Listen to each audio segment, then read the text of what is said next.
Sue, thanks for coming and joining us here today. It's lovely to have you with us. And I wondered, as a natural health practitioner, what does the phrase, remember our nature, mean to you? I guess, Sheree, what it means to me is that we really need to know ourselves.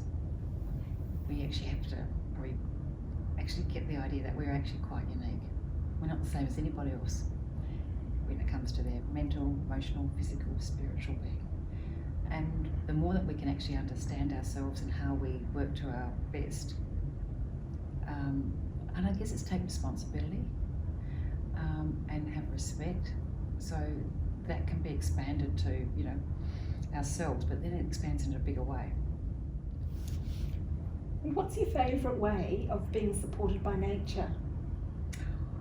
Well, I guess I've got a few. And so favourites are going to be tricky. But if I know that life's getting on top of me, i.e. stress, or I'm feeling a bit, ungrounded, I certainly go into my garden and I think about heading for the hills for a nice walk on my own, or down the beach, maybe have a swim. And I think about how I'm eating my food, think of the food around me. So there's a couple of quick ones off the top of my head. Mm. But I guess it is natural. So it's also being knowing that we're part of a big natural world, and that certainly helps me. And Sue, what concerns you about the impact of stress on human health and well-being?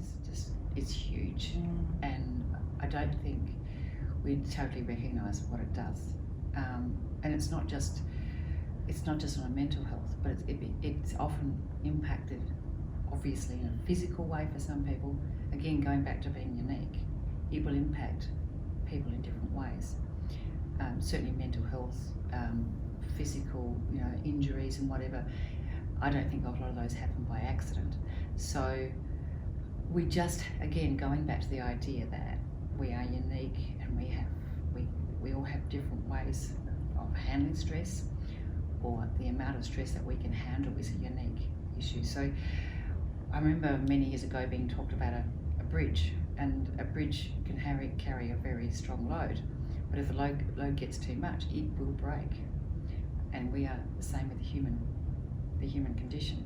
So we actually have to, again, know thyself to know how I react to stress. Is it getting on top of me, and what I need to be doing?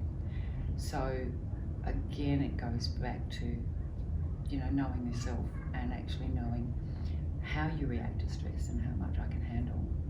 We all need some stress, otherwise we wouldn't probably get up in the morning, but we need to have it that we are on top of the stress is not on top of us, and that's that load like a bridge. Mm-hmm. Be on top of the stress, don't have the stress on top of you.